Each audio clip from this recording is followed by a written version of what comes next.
So, there is a new date in South Africa.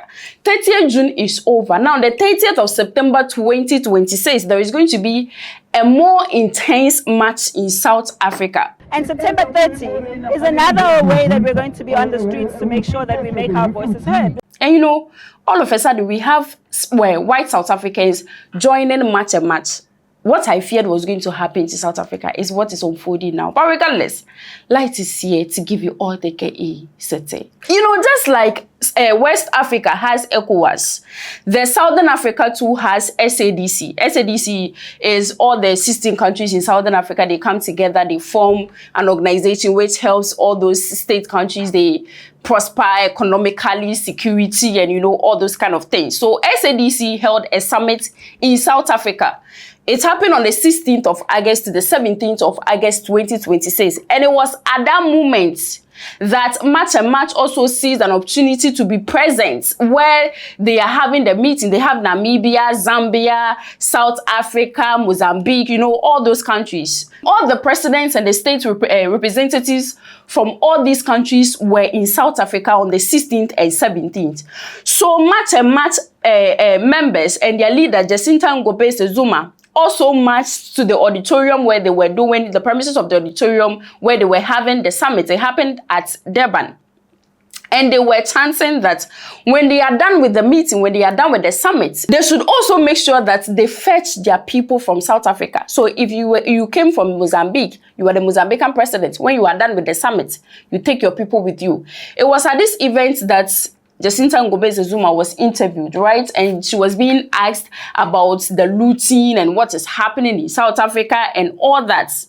When she explained all of that, she went ahead to set a new date that the first one was even a play. 30th June was even a play.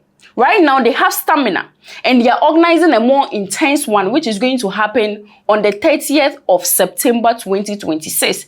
So 30th September 2026, we are going to have episode 2 of what happened on June 30th. And September 30 is another way that we're going to be on the streets to make sure that we make our voices heard. Like we said, we're going to continue marching. When people tell us about the economy is benefiting who right now? Because it's definitely not benefiting South Africans. And a government that cares about the economy will respond to what the people are crying about. Then there won't be any marches. It's really simple. We don't want to be on the streets. We don't want to be marching. We want a government to give us what we're asking for. Build a border wall, make sure the laws are enforced, and make sure that you have laws implemented that make sure that we don't have all these people flocking into our country doing as they please. We don't want to. A lot of things happened on 30th June. People lost their lives. Jacinta is aware. Shops were looted. People were displaced and all that. So the reporter that was talking to Jacinta Ngobese Zuma asked Jacinta that, what about all those things that happened on 30th June? Do you want to replicate it on 30th September 2026? Jacinta went ahead to answer that, see, whatever that happened with looting and all that, they are criminal cases.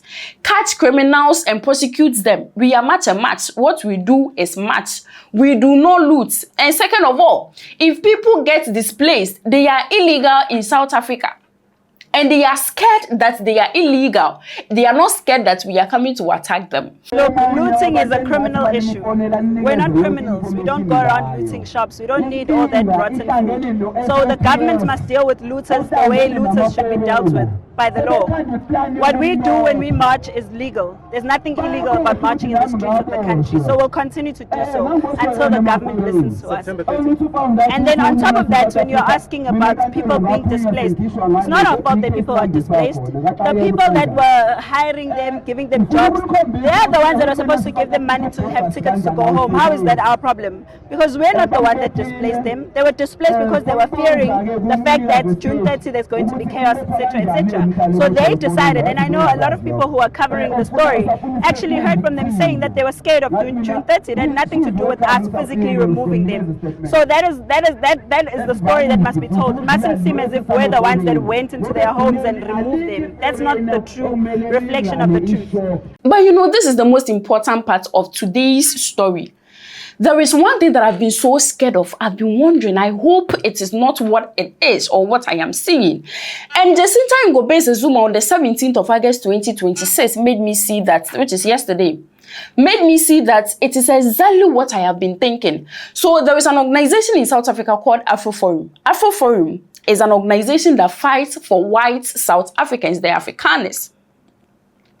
It stands for white South Africans. The white South Africans makes up to 6% to 7% of South Africa's total population. Now, this percentage owns about 70% of South Africans' lands. So there is something called the BBEE, there is another called the, I think, EWC, you know, those things that the government of South Africa is trying to fight for lands and all of that, public lands that have been bought, made private by all these whites, that they are trying to get back. So it's been some courts fighting here and there and all that in South Africa. And now, Jacinta Ngobese Zuma made it known on the 17th of August that they are going to partner with AfriForum, the same organization that is fighting for white South Africans, protecting their lands and all that.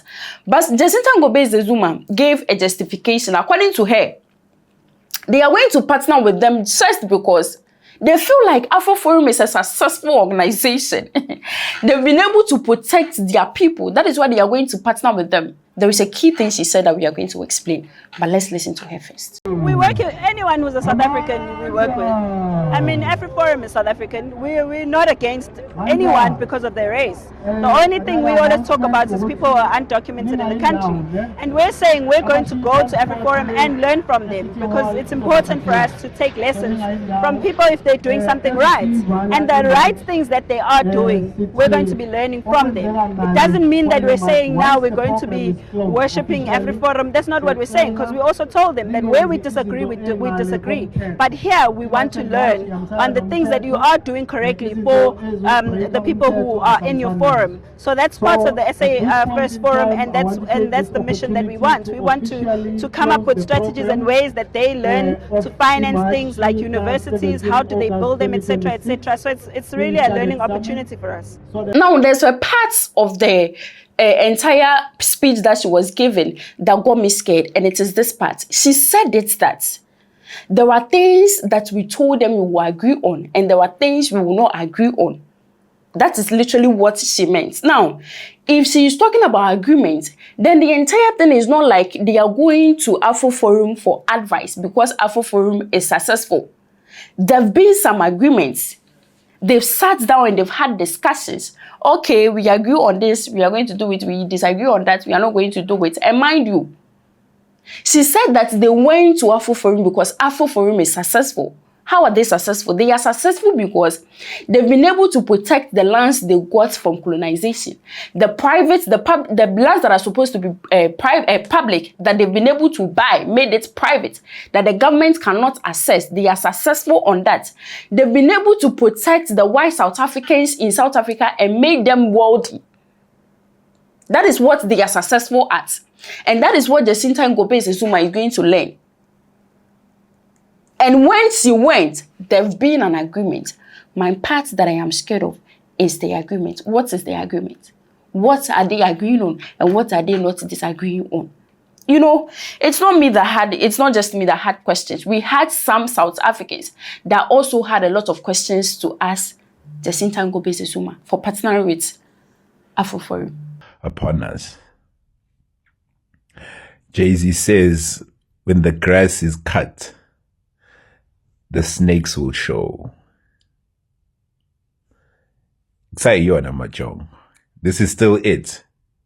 You still, there's nothing wrong with working with AfriForum.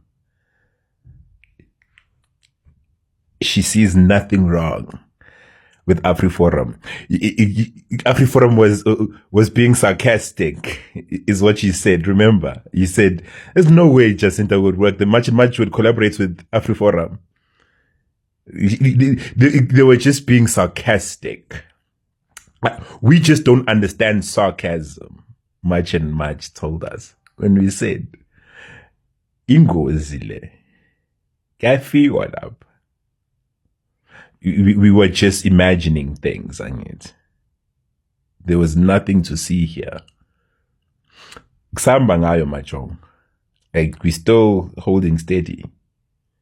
We're still holding steady. There's nothing wrong with collaborating with a people who are fighting the very battle that the government is trying to keep, which is our BEE, which still gives us a bit of semblance, like a bit of at least an opportunity in the workplace.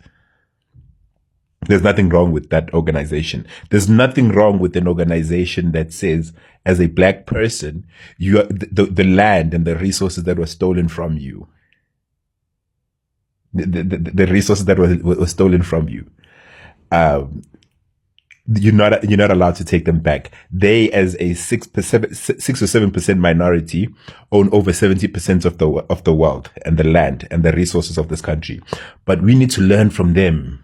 You know, since we have a new date, I know there are going to be developments, and we are going to continue to learn about the Afrikaners, AfriForum, what they've achieved, how successful they are, what they've been successful on. Just like the South African just, elaborated more on it and all that, we are going to learn more about what is going to happen to South Africa. We don't wish a bad omen for any any African country. We wish them all the best. If you are an African from any other African country that is currently living in South Africa, if you think it is okay, you can move. Just move. Don't wait till 30th September 2026. Let another tragedy and all that, the attacks and all that to happen to you. Because the Sintango Suma is going to say it categorically that March is not for looters, is not for attackers and all that. But on the day, those incidents are going to happen. So the best way is to just leave South Africa if you can. Let's just come back home. Go and build your country like they are saying. Let's leave South Africa for the Afrikaners and the black South Africans. Let's see what's on food. This is Gossip 24. Kindly leave what you think in the comment section. And please do me a favor to subscribe if you're not. You like and then you share. The room is bright because my name is Light. Bye.